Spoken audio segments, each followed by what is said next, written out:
Good afternoon from Miami Beach. This is Dr. John Bennett broadcasting another in the series of AFAN neurosurgery, skull-based and neuroanatomy series. And this is, I'm not sure if it's the 11th or 12th. I'm getting confused lately. However, we have Dylan Djiofack, a medical student from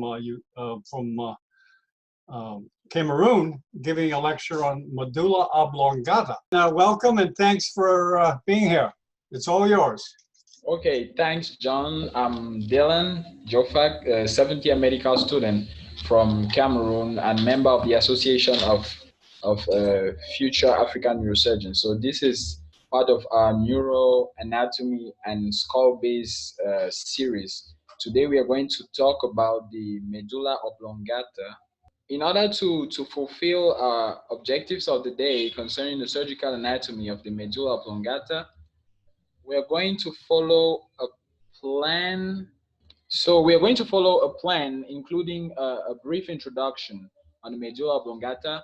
We're going to talk about the embryology. We're going to talk about the surgical anatomy.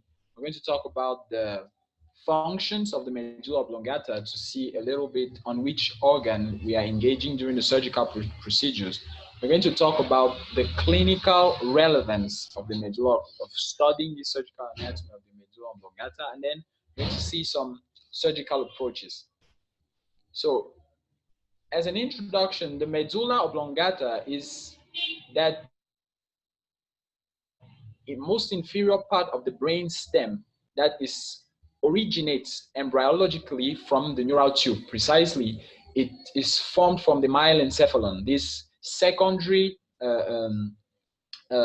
vesicle formed by the 5th week of development, originating from the rhombencephalon. So during this formation, as part of the neural tube, we have the roof plate.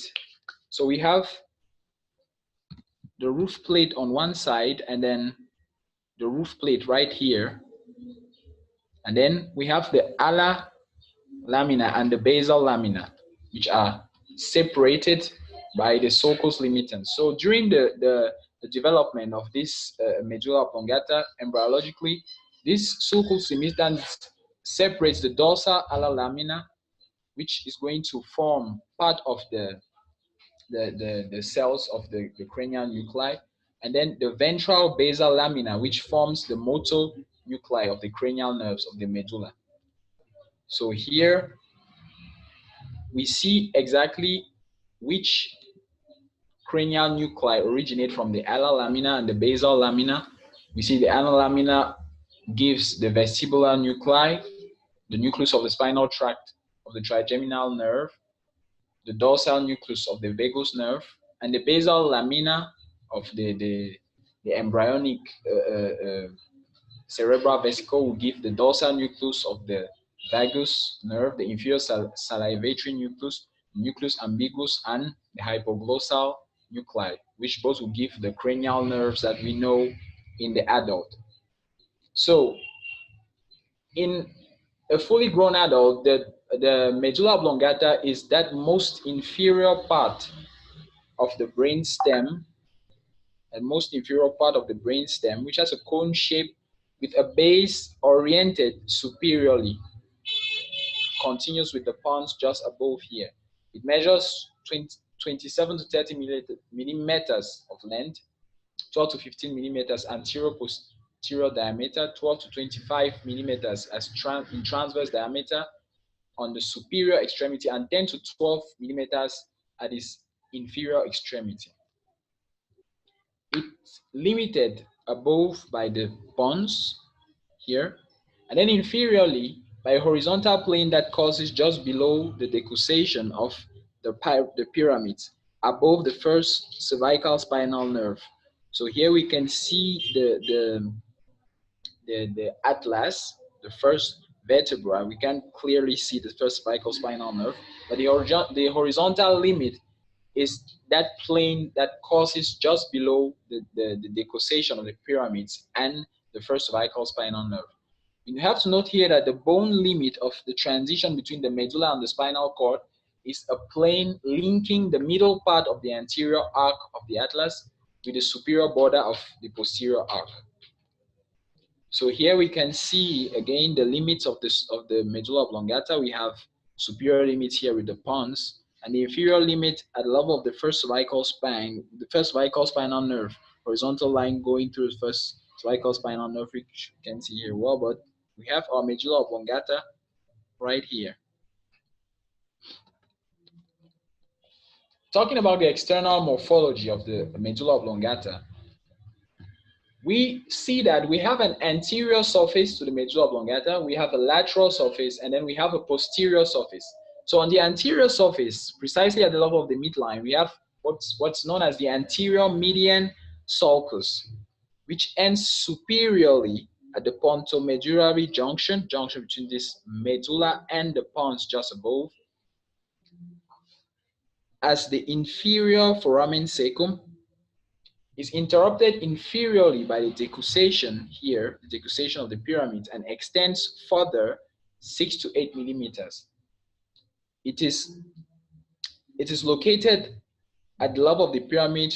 It is located in the middle, and on both sides of the sulcus we have the pyramid. So we have the anterior median sulcus of the medulla oblongata.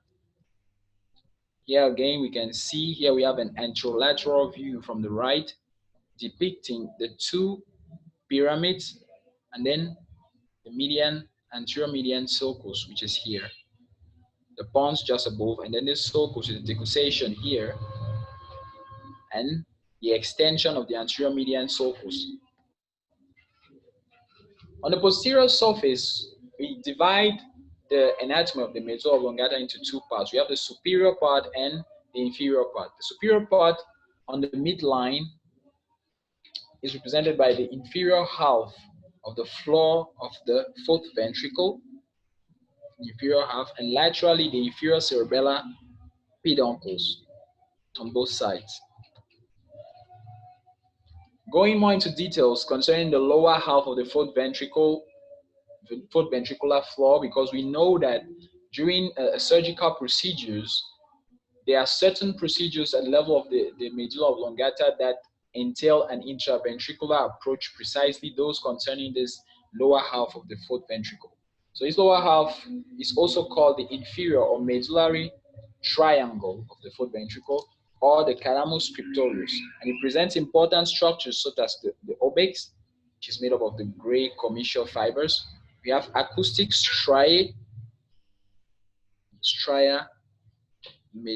medullaris.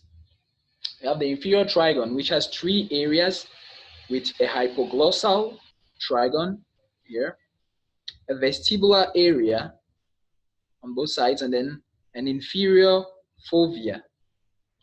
So we have also the area postrema, which is that region of the medulla oblongata, that chemoreceptive region that is responsible for the response that we have to blood-borne nauseous stimuli, which cause vomiting. Here we have a representation of the floor of the fourth ventricle, the inferior part right down here, with the stria medullaris, as we were talking about it. We have the hypoglossal trigon, the vagal trigon, the obex, and then the area postrema just above here, the obex, this chemoreceptive region. Here again, we have a representation of the posterior surface of the medulla oblongata, precisely the fourth ventricle. You can see the hypoglossal triangle, the vagal triangle, the stria medullaris on both sides. Still in the external morphology, at the posterior surface, we have the inferior part divided into two halves by the posterior median sulcus. Each half comprises medially the gracile tubercle with its gracile fasciculus, and laterally the cuneate tubercle with its cuneate fasciculus. Just have to precise that these gracile and cuneate tubercles are actually the nuclei that permit relay of the sensory neurons in the sensory tracts for touch and vibratory senses. So I have the gracile and the cuneate tubercles with the fasciculi on each side, separated by the posterior median sulcus or the dorsal medial sulcus, and these two tubercles are each separated by the posterior intermediate sulcus. Concerning the lateral surface, is limited anteriorly by the anterolateral sulcus, well represented here, but posteriorly by the posterolateral sulcus, and is formed by the lateral cord of the medulla. On this lateral surface, we can see at the anterior superior region the medullary olive, which is internally represented by the inferior olive. It is separated from the pons above by the supraolivary fossa, which is the origin, the apparent origin of the cranial nerves 7 and 7b, the intermediate, from the intermediate nucleus of the cranial of the 7th nerve. And then we have a small depression behind the supraolivary fossa called the lateral medullary fossa, from which the cranial nerve number 3, the common oculomotor nerve, arises. And this medullary olive is separated from the pyramids just here by the anterolateral sulcus or the preolivary sulcus, from which arises the hypoglossal nerves. Present at its posterior edge, we have the retroolivary sulcus just behind the olivary, the medullary olive, the retroolivary sulcus, which will give rise to cranial nerves number 9, the glossopharyngeal, the vagus, and the accessory nerves, some rootlets of the accessory nerves. Here we have a clearer image that represents this olive with the retroolivary sulcus, with the cranial nerves originating from them, and then the preolivary sulcus with a cranial nerve number 12, originating the hypoglossal nerves originating from the preolivary sulcus. And then we have the supraolivary fossa, as we said, from which will arise seemingly the cranial nerves number 7 and the cranial nerves number 7 bis. Here again, we have an image still showing the anterolateral surface with our olive, the origin of cranial nerves number 9, 10, and 11, and then the Cerebellum Medullary fissure just behind here. So, talking about the internal morphology, because externally we have those landmarks, but internally the medulla has a certain number of particularities to consider. So internally, similar to the structure of the spinal cord, the medulla oblongata has gray matter and white matter, like the parts of the brain stem. But it has a certain number of structures that are similar to those of the spinal cord, and other structures that are different from those of the spinal cord. It differs from the spinal cord first in a gray matter, in that it has certain number of nuclei that are specific to the medulla oblongata that are not present in the spinal cord. The white matter of the medulla oblongata exerts what will be visualized as a decussation of the pyramids, these fibers of the corticospinal tract, the motor decussations, and then we have also sensory decussations, precisely for the fibers originating from the gracile and cuneate tubercles, the arcuate fibers. And then posteriorly, again, another particularity that separates the medulla from the spinal cord is that this opening, the posterior opening of the fourth ventricle at the level of the medulla oblongata. So talking about the gray matter, this gray matter that separates the medulla oblongata from the spinal cord, the gray matter can be divided into gray matter homologous to the spinal cord, that's cranial nerves, knowing that at the level of the spinal cord there are also nerves, but those are peripheral spinal nerves. At the level of the medulla there are some cranial nerves, and then gray matter specific to the medulla oblongata. Precisely here we're talking about the inferior olivary nucleus here. We're talking about the gracile and cuneate nuclei We're talking about the medial and dorsal olivary nuclei and the gray matter of the olivary formation. So, concerning the gray matter, which is homologous to the spinal cord, we talked about the nuclei of the cranial nerves. We have the ambiguous nuclei or the anterolateral nucleus of Stilling, which gives efferent stimuli, efferences to the cranial nerve number 9, glossopharyngeal, the vagal, and the accessory nerve, which in turn will control the muscles of the pharynx and the larynx. At the level of the hypoglossal nucleus, we have efferences that go to the hypoglossal nerve, the 12th cranial nerve pair, and which will be responsible for control of the tongue muscles. We have the dorsal motor nucleus of the vagus nerve, which contains nuclei of the preganglionic neurons that leave the vagus nerve.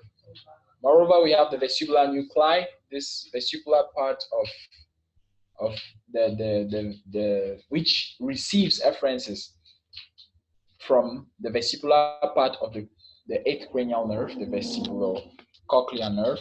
We have the solitary tract nucleus, which receives efferences from visceral fibers themselves, receiving information from the cranial nerves number 7, the glossopharyngeal, and the vagus nerve. We have the spinal trigeminal nucleus. This nucleus that receives sensory efferences from the face and brings those efferences through the trigeminal nerve. And then we have the inferior salivary nucleus, which at the level of the origin of pregangliotic nerves that follow through the glossopharyngeal nerve to innervate the parotid gland. So these nerves receive the stimulation or the influx to the nerve impulses from the inferior salivary nucleus. Here we have an image that depicts this gray matter of the medulla oblongata that's specific to this medulla oblongata. So we have the dorsal nucleus of the vagus nerve. We have the abducens nuclei as part of the nucleus that are present. We have the motor nucleus of trigeminal nerve. Amongst other nuclei, all of these nuclei being part of the medulla oblongata's gray matter. Here we have a lateral view with our olive here. On this side, we have the fibers for the hypoglossal nerve, which is corresponding nucleus posteriorly here.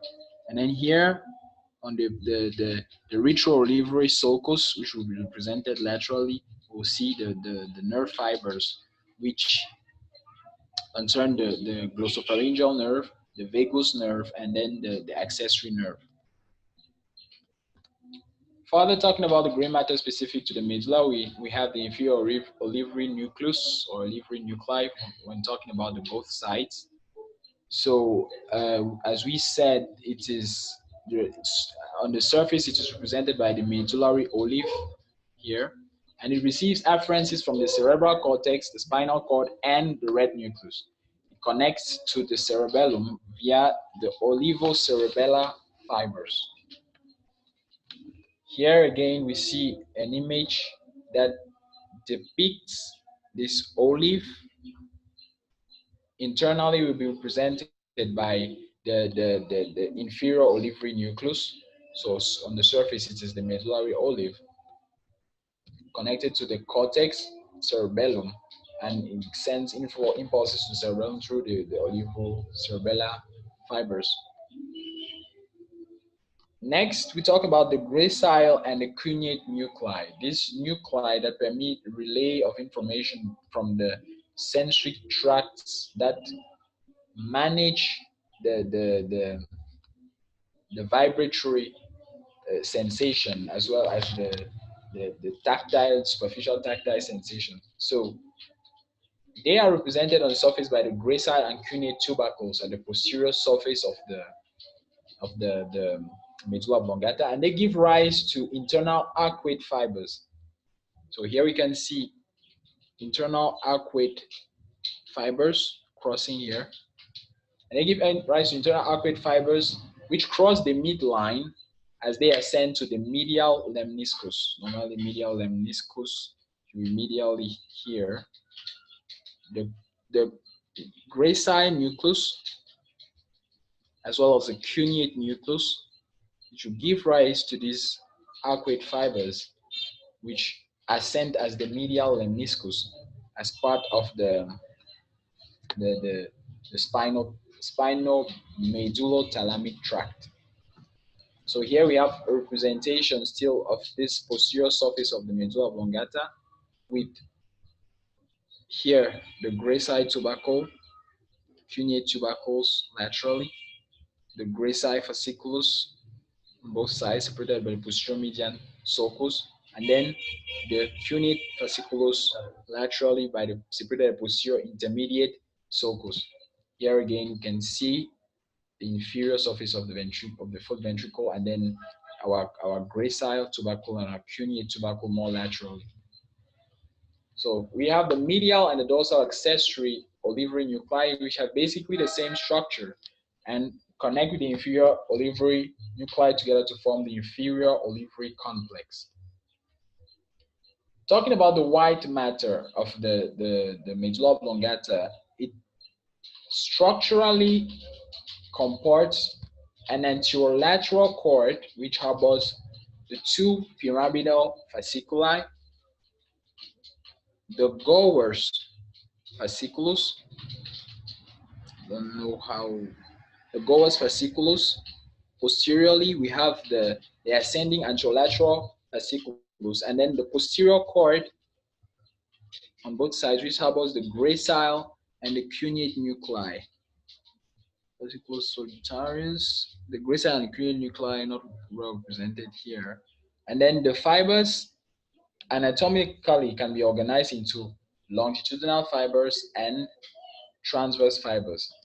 Talking about the transverse fibers, they are divided into internal fibers. These internal fibers are represented by the arcuate fibers, which originate from the gracile and cuneate nuclei, which cross the midline to ascend in the medial lemniscus, and then the external fibers, which cross on the surface of the medulla and enter the cerebellum through the inferior cerebellar peduncle.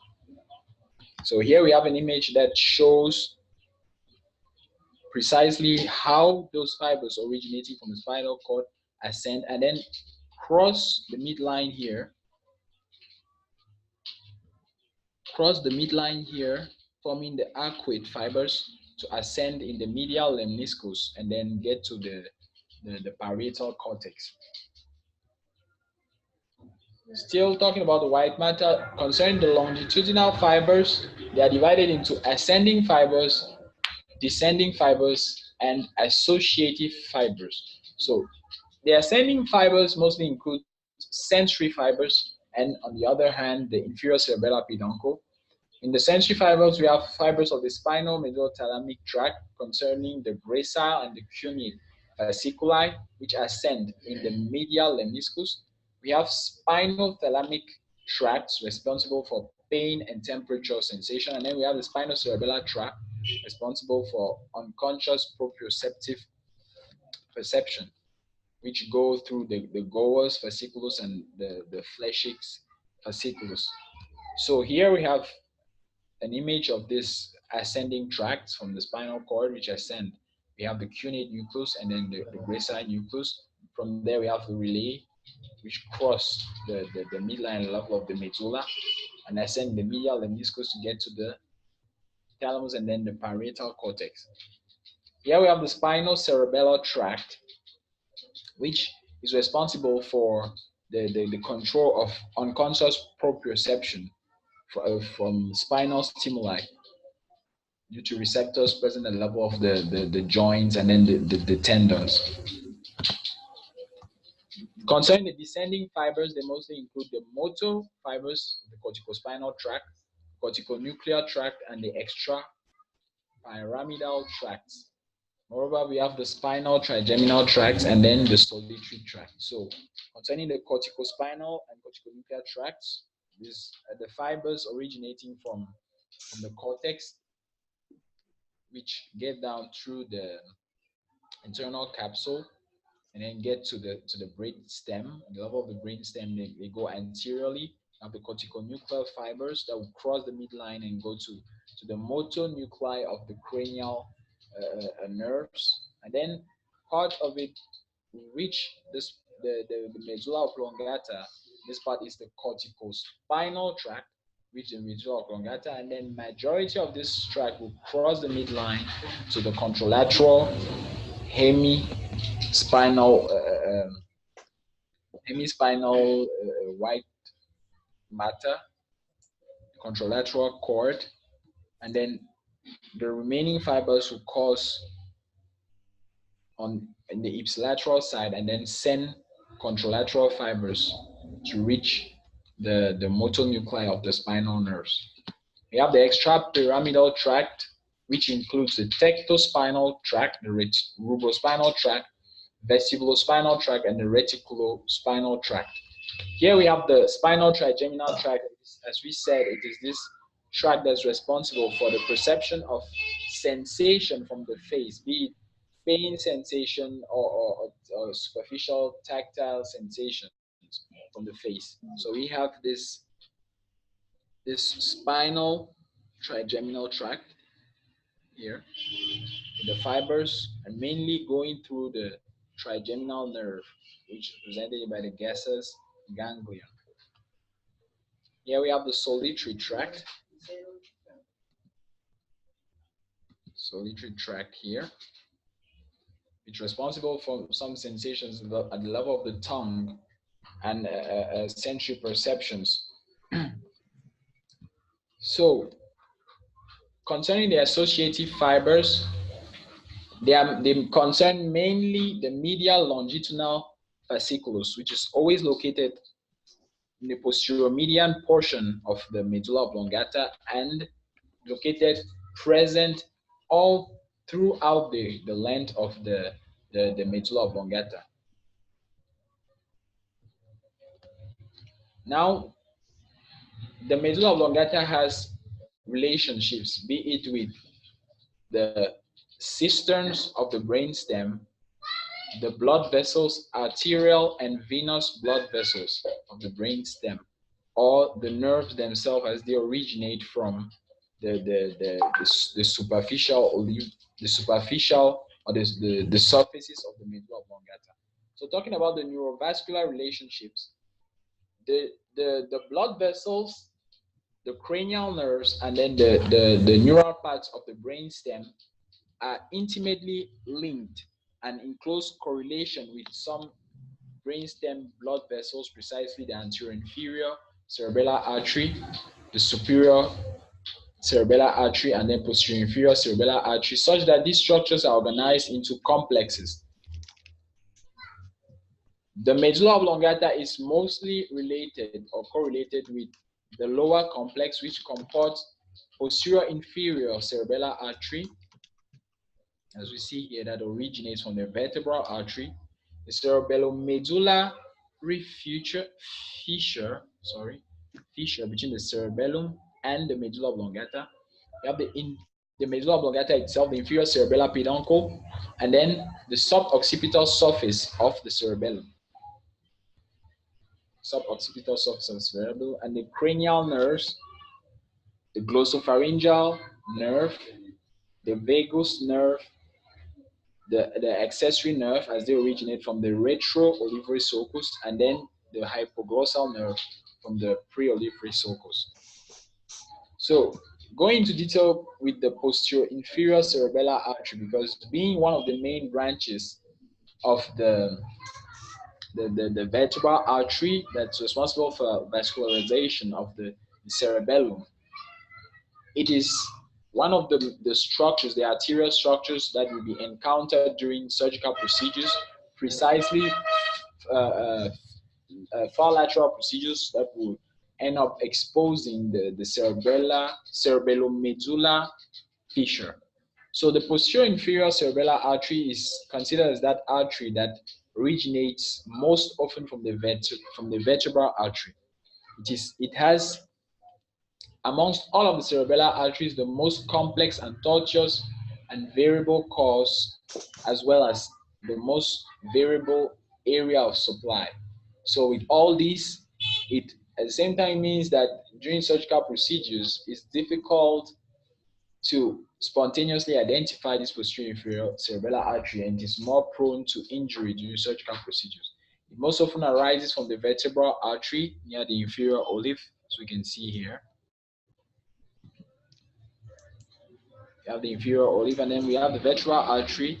It arises here, and the inferior olive, and passes around the medulla on both sides. Passes around the medulla, and all through its course, at the level of the anterolateral margin of the medulla, it passes rostral to the rootlets of the hypoglossal nerve, at the level of the pre-olivary sulcus. At the level of the posterolateral margin of the medulla, it causes rostral to or between the rootlets of the glossopharyngeal, the vagus, and the accessory nerves, before going posteriorly around the cerebellar tonsils and into the cerebello medullary fissure, just in between here. And as it exits the cerebello medullary fissure, it gives branches that vascularize the vermis and the suboccipital area of the cerebellar hemisphere. So here we can see, as we said, the origin of the posterior inferior cerebral artery, just close to the olivary, to the olive. On its anterolateral margin, goes superior, rostral to the hypoglossal rootlets, and then posterolaterally it goes in between. Here, in this case, it goes in between the fibers of the accessory nerves. This depicted cause of the posterior inferior cerebellar artery is what is the most frequently identified cause, because as we said, it is one of the arteries that has the most variable root, the most variable cause at the level of the brain stem. So it takes a certain expertise for the neurosurgeon in order to be able to locate and then protect this blood vessel during the surgical procedures. So here again, we have an image that depicts the anterolateral margin, the posterior inferior cerebellar artery. As we said, here we have fibers of the vagus nerve, we have the glossopharyngeal nerve. So we have the retroolivary sulcus, and as it passes anterolaterally and posterolaterally, it encounters these different rootlets of the various cranial nerves. On the posterolateral margin, we have here again, posterolateral margin, we have the hypoglossal nerve fibers, we have the glossopharyngeal fibers, and then we have the posterior inferior cerebellar artery as it courses and entangles sometime with the rootlets of these cranial nerves. Here we have the posterior view. As we said, it goes around the medulla, and posteriorly it goes around the cerebellar tonsils and enters the cerebello medullary fissure. This fissure between the cerebellum and the medulla oblongata, it enters the fissure, courses in the fissure, and as it exits the fissure, it gives branches for the vermis and the cerebellar hemispheres. So here we can see the cerebello medulla fissure, which has been exposed with retraction and cut of the cerebellum. And then we have the vein of the cerebellum medullary fissure right here. We have the posterior inferior cerebellar artery as it courses here and gets into cerebellum medullary fissure. So this is relevant because, as we can see, this posterior inferior cerebellar artery is intimately related to the medulla oblongata. So during surgical procedures, particular care has to be taken to separate this posterior inferior cerebellar artery and protect it from injury during the procedures. Here we have a view of the suboccipital surface. Suboccipital surface of the cerebellum.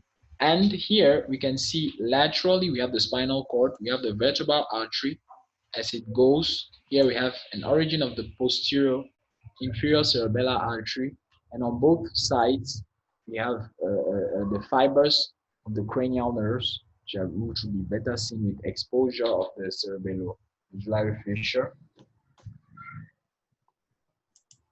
Still talking about the posterior inferior cerebellar artery. It is divided into 5 segments. We have the anterior medullary segment, the lateral medullary segment, the tonsillomedullary segment, the telo-velotonsillar segment, and the cortical segment. So each of these segments is depicted here. We have the anterior medullary segment, the lateral medullary segment, tonsillomedullary segment as it goes around the tonsils, telo-velotonsillar segment, and then the cortical segment, which innervates the surface of the suboccipital surface of the cerebellum. Another feature in the neurovascular relationships is the cerebellomedullary fissure. This fissure between the cerebellum and then the medulla oblongata. So in this fissure, we have veins that cause. We have the vein of the cerebellomedullary fissure, one of the main veins, with the vein of the inferior cerebellar peduncle. We have the supratonsillar veins and then the choroidal veins. So here we have an image that depicts cerebellomedullary fissure, cerebellum ahead, and between the medulla ahead and the cerebellum just posteriorly. We have, as other neurovascular structures in relationship with the brain, with the medulla, we have the veins of the brainstem, which are divided into longitudinal vein, which comport the median anterior medullary vein, the lateral anterior medullary vein, and the lateral medullary vein. We have transverse veins, which comport the vein of the pontomedullary sulcus, the transverse medullary veins, and all these veins drain in the petrosal group of the bridging veins in the petrosal sinus. So here we have an image depicting the longitudinal veins. As you said, we have the medial anterior medullary vein in the midline here. We have the transverse veins that cause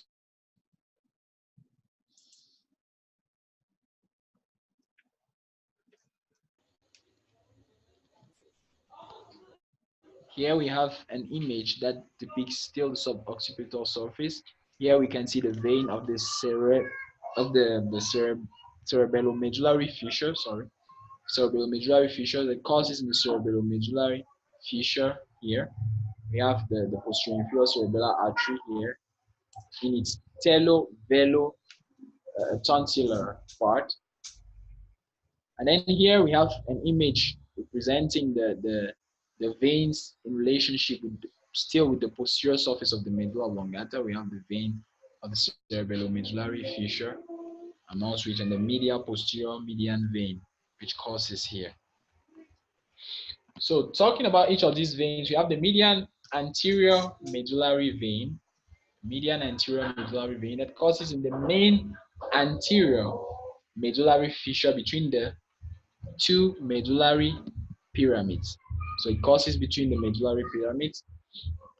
It connects superiorly with the median anterior pontomesencephalic vein in the pontomedullary sulcus, and then inferiorly with the anterior spinal vein. The lateral anterior medullary vein,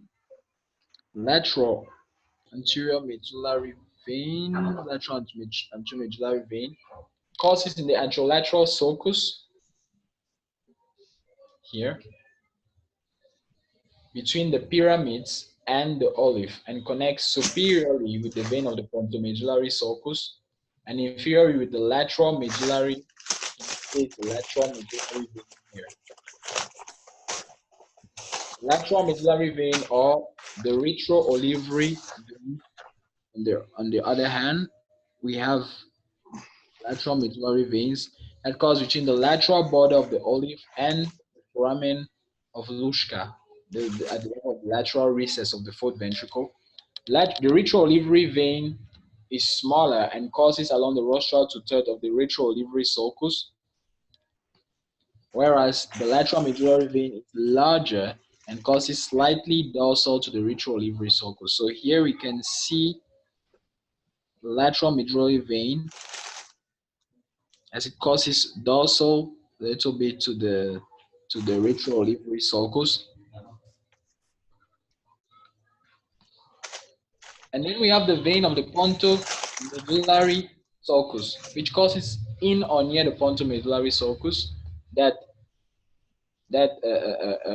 space between the pons and the medulla oblongata below, and connects with the longitudinally oriented veins in the anterior aspect of the pons and the medulla. So part of these longitudinal oriented veins are the median medullary vein here. You have the lateral medullary vein, lateral anterior medullary vein, and this vein connects with those longitudinally oriented medullary veins. We have the transverse medullary veins, which cross anterior and lateral surfaces of the medulla at the level of the medullary pyramid or below. So here, as we can see, we have some of the transverse veins which cross transversely the level of the medulla oblongata. Talking about the cranial nerves, we have, as known, the cranial nerves of the medulla oblongata are the glossopharyngeal nerve, the vagus nerve, the accessory nerve, and the hypoglossal nerve. So the last four pairs of cranial nerves. Talking about the hypoglossal nerve, as we said, it emerges at the level of the pre-olivary sulcus in the form of rootlets, and then the three other nerves emerge at the level of the retro-olivary sulcus. As we can see here, we have the retro-olivary sulcus. So here we have an image that depicts clearly the hypoglossal nerve originates as rootlets and exits the brain at the level of the anterior margin of the olive. So in the pre-olivary sulcus. So here we are looking at the olive posteriorly. So we have the hypoglossal nerve rootlets that exit the brain anteriorly on the other side there.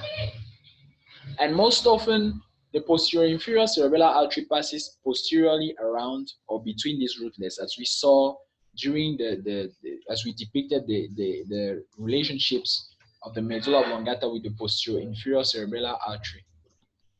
Here, concerning the glossopharyngeal nerve, the vagus nerve, and the accessory nerve. So they arise as a line of rootlets exiting from the retro-olivary sulcus. So precisely concerning the glossopharyngeal nerve, the ninth pair of nerve, it arises most often as one or rarely two rootlets. Most often it is one rootlet compared to the other cranial nerves, which, for example, the accessory nerve, which is many rootlets, the hypoglossal nerve, many rootlets, and the vagus nerve, which is a tight number of rootlets. So the glossopharyngeal nerve arises mostly as one rootlet posterior to the upper third of the olive. We have the olive, the upper third here, inferior to the pontomedullary sulcus here, and anterior to the foramen of Luschka. It's not well represented here, but as we can see, the choroid plexus that protrudes from the fourth ventricle will just be situated posterior to the roots of this glossopharyngeal nerve here, as well as the vagus nerve. So the foramen of Luschka is just behind the posterior here. And anterior to the foramen of Luschka and the rhomboid lip of the lateral recess of the fourth ventricle. The vagus nerve on the other hand arises as a line of tightly packed rootlets. Not well represented here, but practically it's a line of tightly packed rootlets posterior to the upper third of the olive. So approximately at the same position as the origin of the glossopharyngeal nerve, and they arise as these tightly linked fibers just inferior to the glossopharyngeal nerve, superior and the superior part of the retroolivary sulcus. The accessory nerve, on the other hand, is an array of widely spread rootlets originating from the medulla and the spinal cord, both of the structures, and originating from below the vagus nerve, just junction between the upper and the middle third of the olive, precisely the retroolivary sulcus. And here we see the posterior inferior cerebellar artery as it interacts with this accessory nerve rootlets. Talking about the cisterna relationships, the cisterns are these dilatations of the subarachnoid space, which contain this cerebrospinal fluid, and then which, on the other hand, contain major vascular structures that surround the brainstem, and not only the brainstem, even at the level of the hemispheres, contain major vascular structures and provide major access during neurosurgical procedures to parts of the brainstem, and in this case to the medulla oblongata. So the medulla oblongata is particularly linked to three cisterns. We have two unpaired cisterns, which are the pre-medullary cistern anteriorly, the cisterna magna posteriorly here, and then paired cisterns on both sides, which are the cerebello medullary cisterns. Concerning the premedullary cistern, it extends between the anterior part of the medulla and the arachnoid membrane covering the lower part of the clivus, that part just anterior to the medulla oblongata. It has borders superiorly. This is delineated by the junction between the pons and the medulla, where it is separated from the prepontine cistern by the median pontomedullary membrane. See later. We have lateral borders at the dorsal margin of the inferior olive, just in front of the rootlets of the glossopharyngeal, the vagus, and the accessory nerve. We have inferior margins, which are continuous without interruption with the anterior spinal system. So in this cistern, as main nervous structures, we have the glossopharyngeal nerve rootlets that arise into this cistern, as we can see here. As we can see here anteriorly, and we can see here too, as the limit is just in front of the rootlets of the three other medullary cranial nerves. So here we have an image that depicts a bit the medullary system. Here, laterally here we have the cerebello medullary system, as it is opened here, with the rootlets of the glossopharyngeal, the vagus nerve, and the accessory nerve below. Concerning the cerebellomedullary cistern, it lies caudal to a junction between the pons above and the medulla, at the level of the pontomedullary sulcus. It is separated by the cerebellopontine cistern, by the lateral pontomedullary membrane, and the premedullary cistern.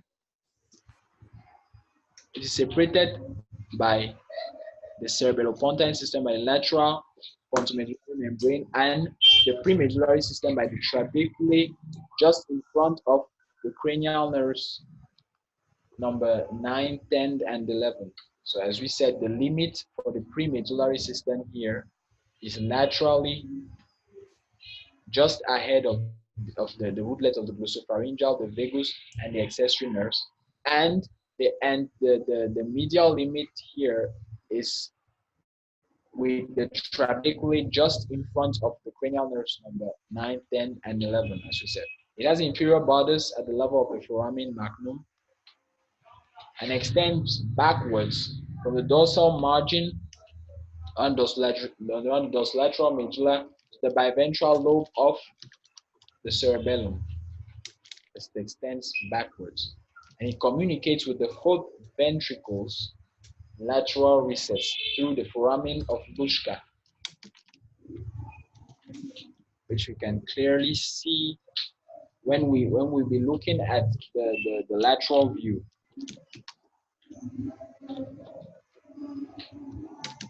Here we have a posterior view of the cerebellar medullary cistern, as it is separated from the cerebellopontine cistern by the lateral pontomedullary membrane.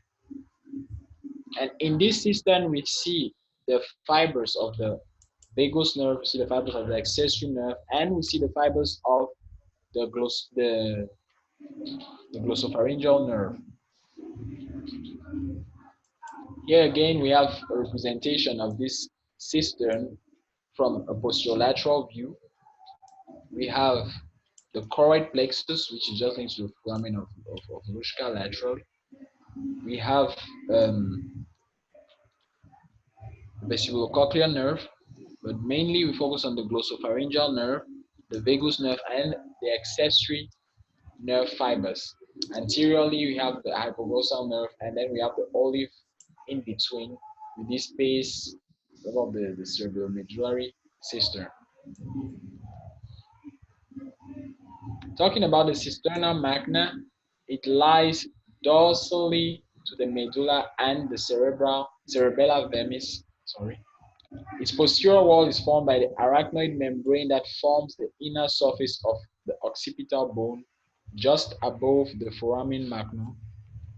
Characteristically, in this cistern, we have a trabeculae, mesh-like trabeculae originating from the arachnoid matter that extend to the cerebellar tonsils and to the medulla and the margin of the foramen of Magenzi, the medial foramen of the fourth ventricle. It projects superiorly into and posterior to the cerebellar veins, anterior to the cerebral medullary cistern, and inferiorly communicates with the posterior cistern as it is crossed by the posterior inferior cerebellar artery. So here we have an image that depicts a little bit most or all of these cisterns.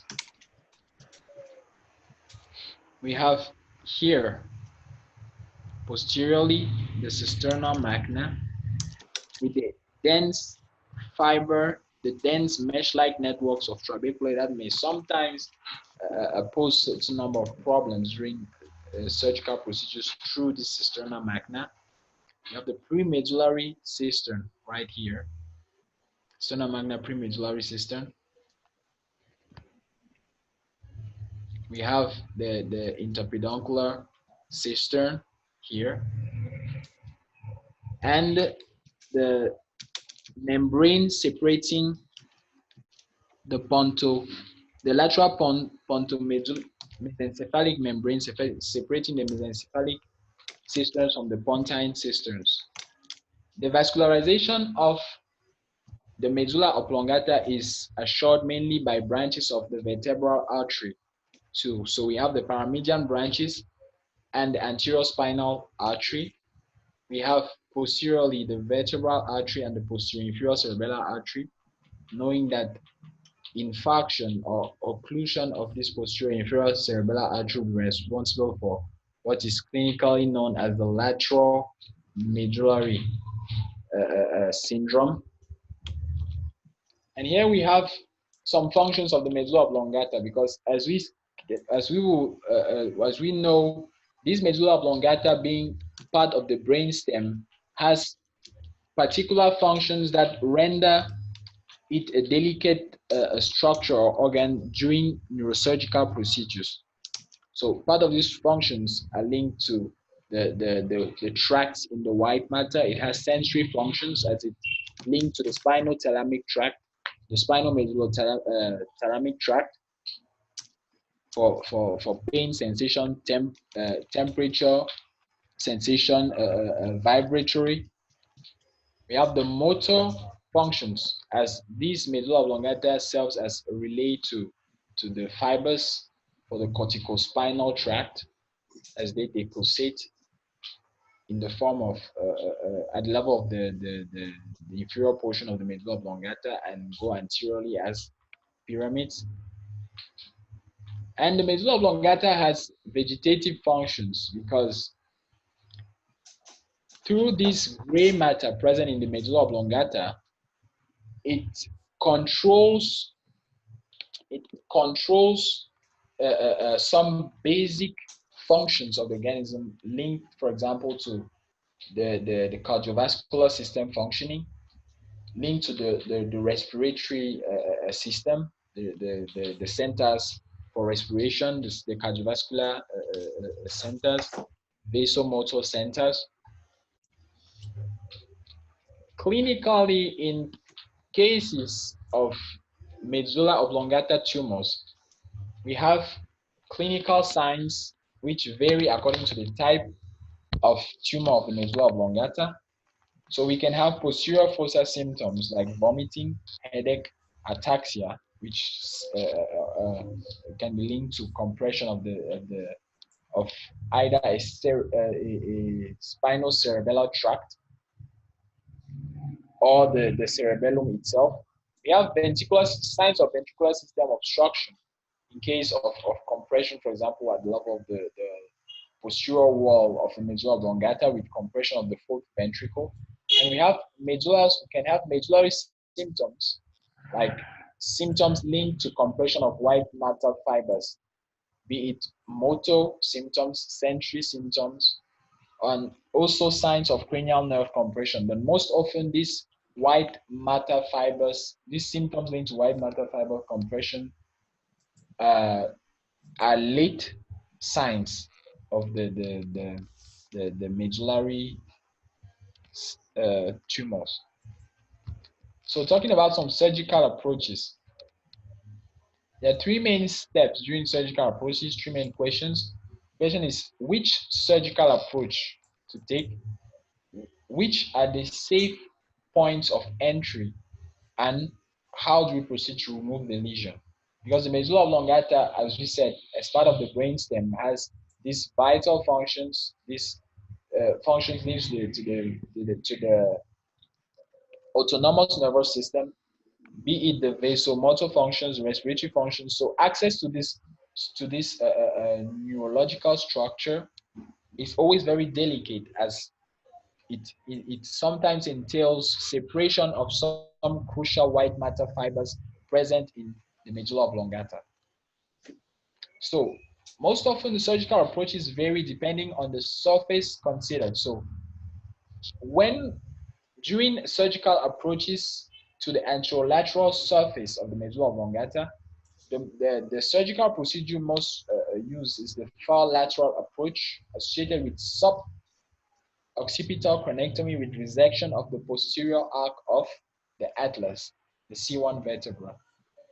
Apart from that, we can have the retrosigmoid approach. And then during approaches to the posterior surface, it's either an intraventricular approach, in which case it is mostly associated with a lot of neurological deficits, or an inferior approach precisely through the median suboccipital craniectomy.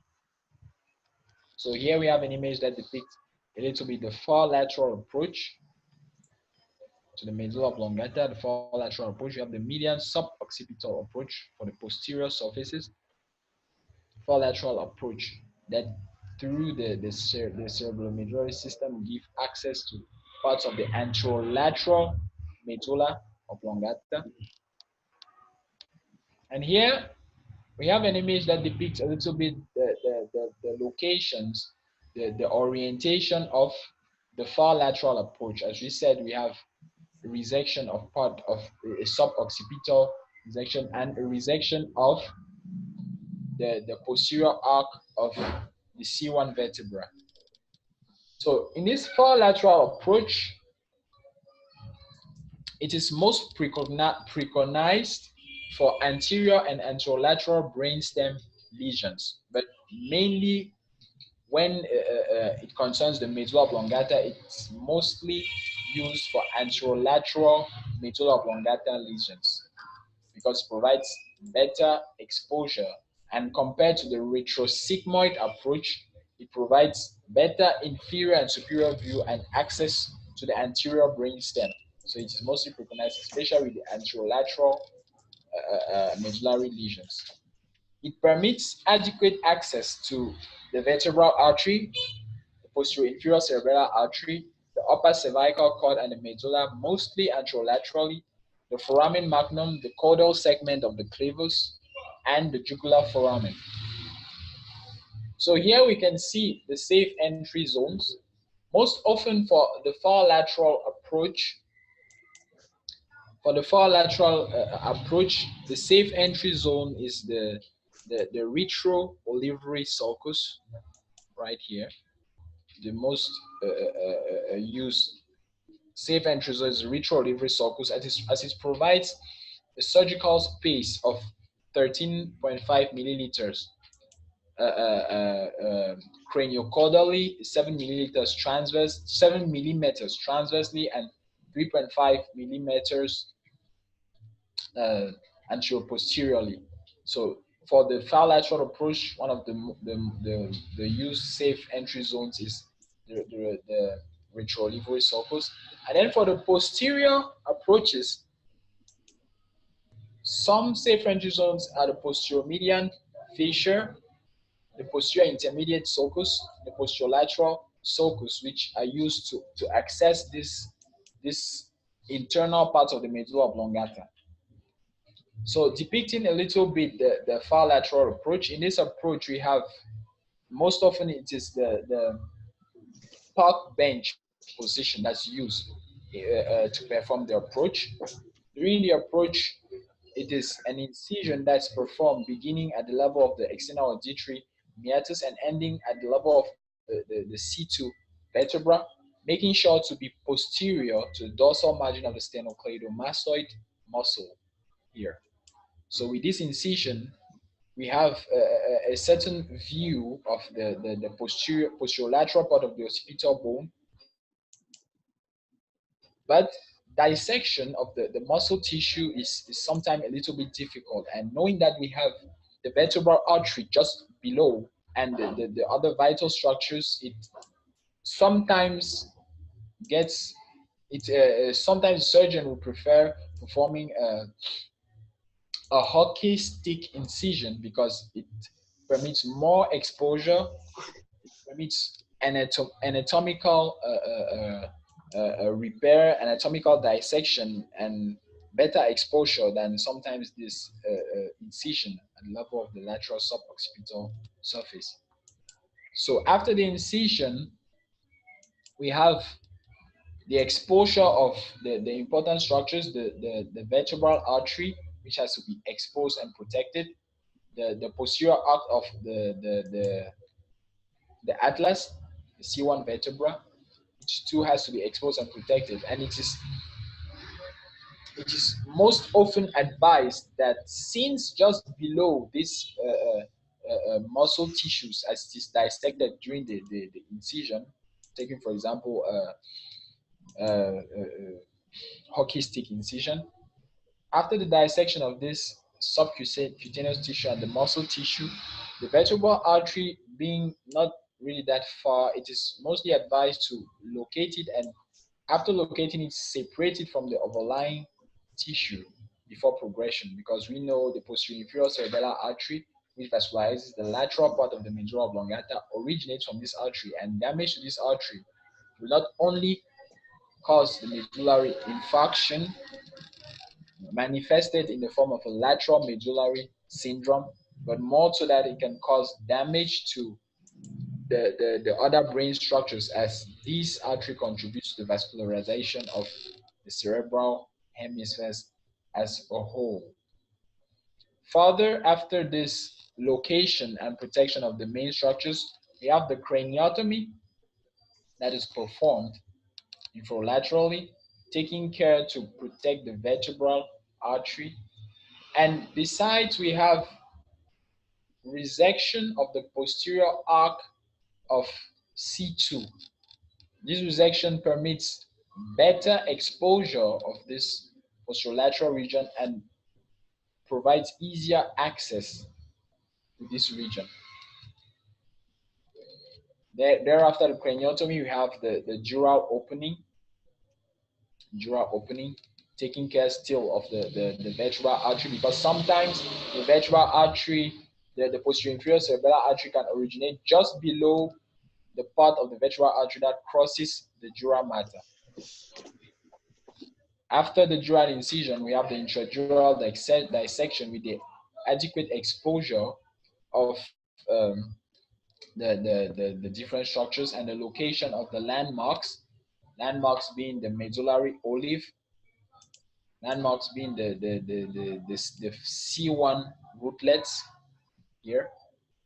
And with further exposure, we can visualize the cerebellum medullary fissure laterally and the organs of these structures of the cerebellum medullary fissure, or extend more depending on the location of the tumor. So in conclusion, the medulla oblongata is this neural structure that originates from the brain vesicles, precisely the myelencephalon, limited above by the pons and inferiorly by that horizontal line that follows the C1 spinal nerve roots. It is an important structure because not only internally does it have white matter fibers that are linked to precious functions of the nervous system, precisely motor and sensory functions, but more to that, it has nuclei that are responsible for the main activities of the cranial nerves in part, and then some properties of the autonomous nervous system, be it the cardiovascular functioning, the respiratory system.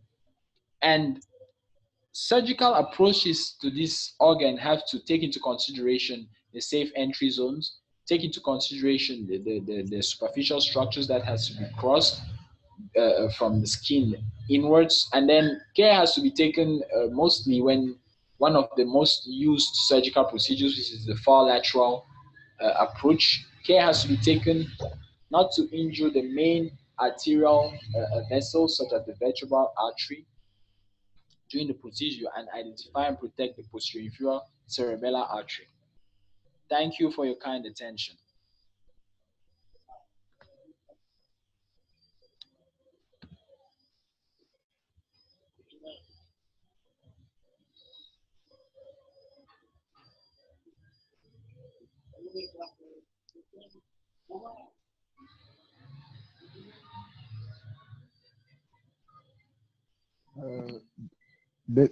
Dr. Bennett, we can't get you. Your microphone is off.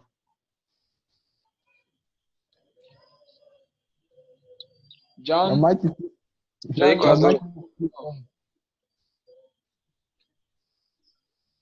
your microphone is muted. Dr. John. It's not getting. Dr. John, your microphone is mute.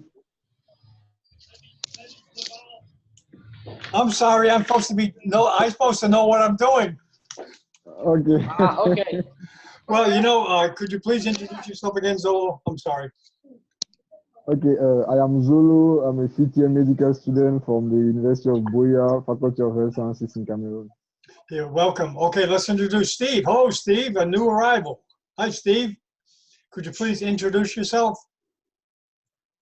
Can you hear me okay, Steve? Yes, I can hear you. Oh, good. I'm Steve. I'm a fifth-year medical student from FHS, Cameroon. Oh, excellent. Welcome.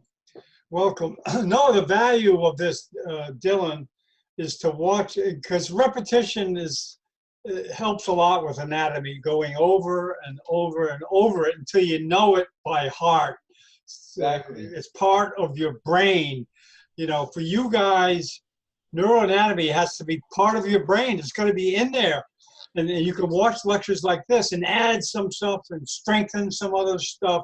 But it's repetition, repetition, repetition, which is, this would be an excellent video just to go over if you, a neurosurgeon or somebody operating in that area or studying for exam, just go over and over and over so that it's part of your mind. These are great video summaries of the different chapters. Yeah, no, that's the way, that's a great way that that Ulrich organized it, a series. I mean, that's what Samer Hose from Iraq is doing, a series of neurosurgical lectures so that you guys can watch the series and get, kind of an organized approach to education and neuroanatomy. So yeah, you've given a couple of great ones, and just as good as anywhere in the world. Those lectures are just like you could do that in the grand rounds anywhere, because that's the basic language of a neurosurgeon.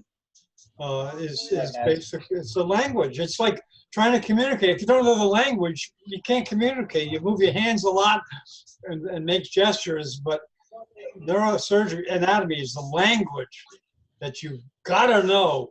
Cold. Basic language, especially for aspiring neurosurgeons like us, because we really need to master those basics. Yes, that's the first step in being a great neurosurgeon, is mastering neurosurgery. I saw Dr. Cabulo. Oh, is Dr. Cabulo here? He was here for a bit. I'm sorry I didn't scare him off, but he believes in this type of education, and he participates a lot. And even neurosurgeons, they brush up before they do a certain procedure. They brush up on a neuroanatomy. But they're not seeing it for the first time. They're seeing it probably for the 50th time, but they need to refresh it more. And maybe the possible anomalies, because as you guys will learn, if you haven't learned already, there's lots of anomalies. When you get in there, sometimes the artery won't be in the place you think it is, or the vein won't be that, or a certain structure won't be where you expect it. And you're able to recognize that. You're able to say, whoa, that's not normal. That's an anomaly in this patient, which I'm sure you'll see lots of that.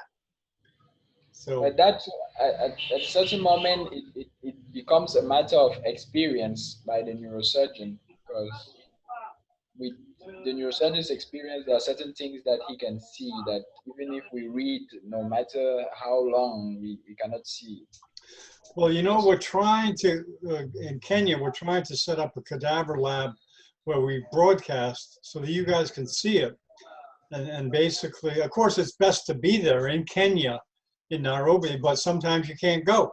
So we're trying to set it up so that the dissector has headphones, like, I don't see if I have them here somewhere. Oh, there I go. These are excellent headphones. And I don't think they're wireless headphones. And I'll send a set to you guys. But basically, the dissector can just wear these headphones and dissect and interact with you guys on the panel. And we're going to get a smartphone. Where's my smartphone here? I don't have it here. We'll have a smartphone. It's around here somewhere. We'll have a smartphone above the cadaver. Now, smartphones are excellent cameras, excellent. And so that smartphone would be a panelist in the discussion, like it would be Zolo's camera looking down at the field. And it's easy to set up. The person would have to enter the webcast on Zoom in the smartphone, then put it in the stand so that it's a camera, an overhead camera with good resolution. Just like the resolution is good on my screen right now, it's good resolution. So, how did you improve the resolution, John? I'm sorry? How did you improve the resolution?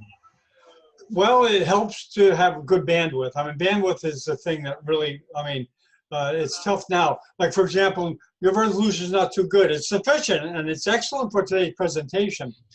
And we're more interested in seeing the PowerPoint slides, which were excellent resolution. Like, look at Zolo's screen. You see how clear it is?